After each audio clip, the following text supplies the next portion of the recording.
Tout le monde a entendu parler d'une méthode Pilates au sol. Connaissez-vous l'histoire de cette méthode et la biographie de Jean Pilates? Qui était donc Joseph Pilates? Début de sa vie était quand même très difficile, une enfance surtout très très compliquée. Il était né en Allemagne en 1883, pas loin de Düsseldorf. Son père, il était directeur de structure sportive. La mère, elle était naturopathe. Joseph était un enfant très très malade. Il souffrait d'asthme, de problèmes du dos, articulaires, etc. Il était sensibilisé au sport et au bien-être depuis son enfance. C'était justement pour vaincre son handicap. Il est devenu un athlète du haut niveau. En 1912, il part vivre en Angleterre, justement pour s'entraîner au boxe, et il trouve le travail dans un cirque comme un gladiateur romain. En 1914, il devient prisonnier comme citoyen allemand. Pendant cette période, il met en place les premiers exercices de sa méthode en entraînant les autres prisonniers. Il continue à soigner les soldats et faire la rééducation motrice. Et en 1918, le monde est terrassé par une épidémie de grippe espagnole. Il semblerait que les blessés pris en charge par Joseph Pilates ont pu justement survivre à cette épidémie plus facilement. À la fin de la guerre, de retour en Allemagne, il pratique ses nouvelles compétences en tant que physiothérapeute. Durant cette période, il fait la rencontre du danseur et chorégraphe hongrois Rudolf Laban. Cette rencontre influencera tous les deux dans leur propre recherche et de cette méthode que nous connaissons aujourd'hui. Joseph Pilates ne veut pas rester en Allemagne et il part pour réaliser son rêve américain. C'était donc le 14 avril 1926, à l'âge de 42 ans, il embarque pour un de bon l'Amérique, à New York exactement. Et il rencontre là-bas sa collaboratrice et future compagne, Clara. En 1934, il publie son premier livre, Your Health. Dans son deuxième livre, Return to Life Through Contrology, publié en 1945, on retrouve 34 mouvements de sa méthode au sol. Joseph Pilates vivra jusqu'en 1967. Il passera le reste de sa vie avec sa femme Clara et formera des gens qui propageront sa méthode dans le reste du monde après sa mort. Je vous présente donc le principe du Pilates. Commençons par la respiration, considérée comme le carburant du powerhouse. Ça veut dire centre d'énergie. C'est une partie centrale du corps où toutes les énergies trouvent leur origine. C'est une des clés de la vie et de tous les muscles squelettiques. Seuls les muscles respiratoires sont vitaux, ce que vous peut-être ne savez pas. Le reste, le principe clé du Pilates, c'est aussi la concentration qui se définit généralement comme la focalisation de l'attention sur un seul objet. L'objectif de toute personne qui pratique le Pilates est donc d'exécuter les exercices du mieux qu'elle peut. Il faut se concentrer sur les rythmes respiratoires, les muscles sollicités et le bon alignement corporel et aussi le maintien de cet alignement par un effort de stabilisation. Une fois la séance commencée, la concentration doit être maintenue jusqu'au bout.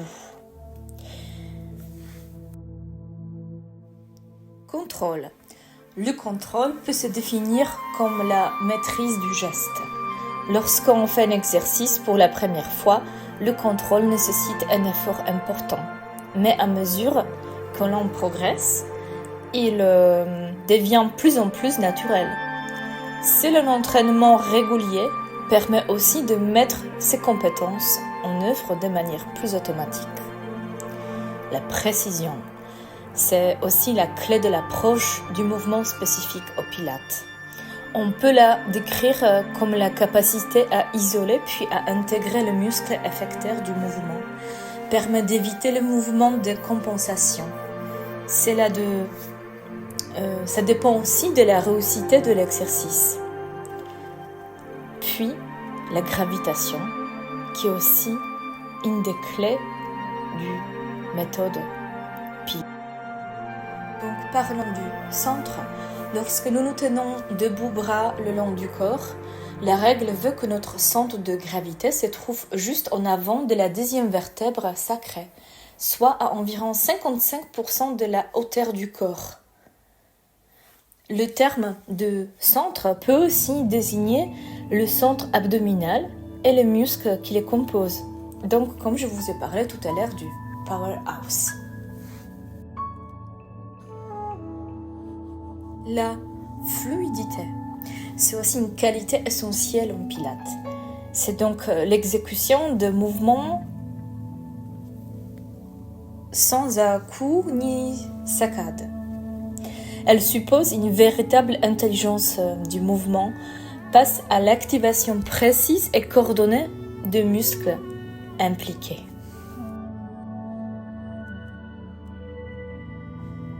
Ces 6 éléments doivent être présents à l'esprit, non seulement pendant l'entraînement, mais aussi dans l'accomplissement de gestes de la vie de tous les jours.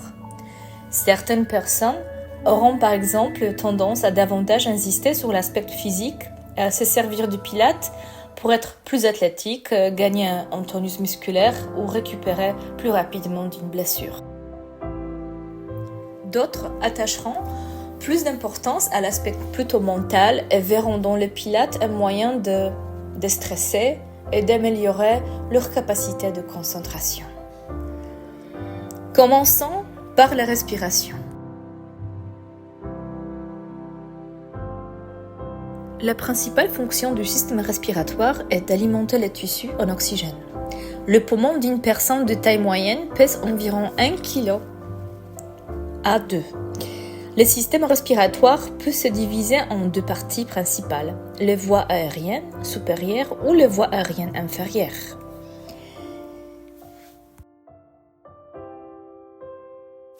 Quelle est la respiration en Pilates ? C'est la respiration latérale. En fait, c'est une respiration costale qui met l'accent sur l'expansion latérale de la cage thoracique et nécessite de conserver le muscle profond de l'abdomen engagé aussi bien sur l'inspiration que sur l'expiration. Elle s'oppose à la respiration diaphragmatique ou abdominale. Elle oblige à garder le centre abdominal engagé pendant toute la durée de l'exercice.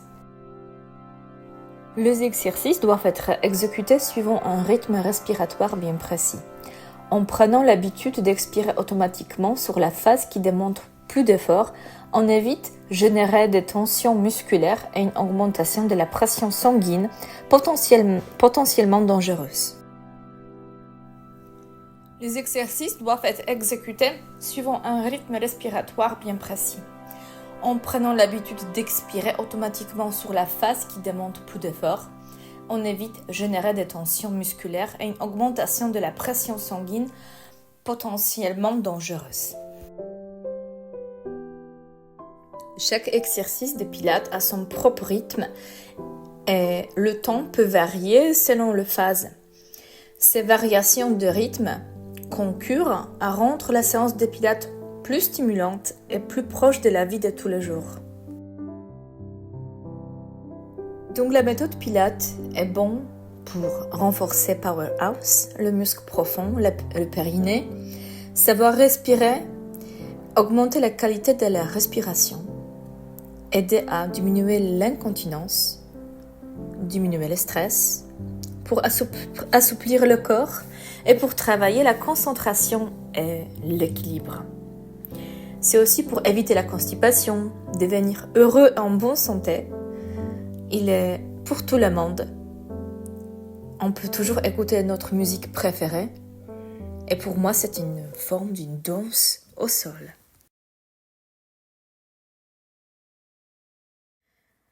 Commençons par trouver la position neutre. C'est une base de Pilates. La position neutre, c'est notre position de départ de toute posture de Pilates.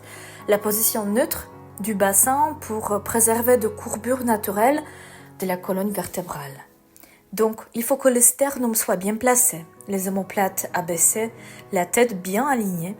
Et chaque exercice, il faut vérifier sa position neutre.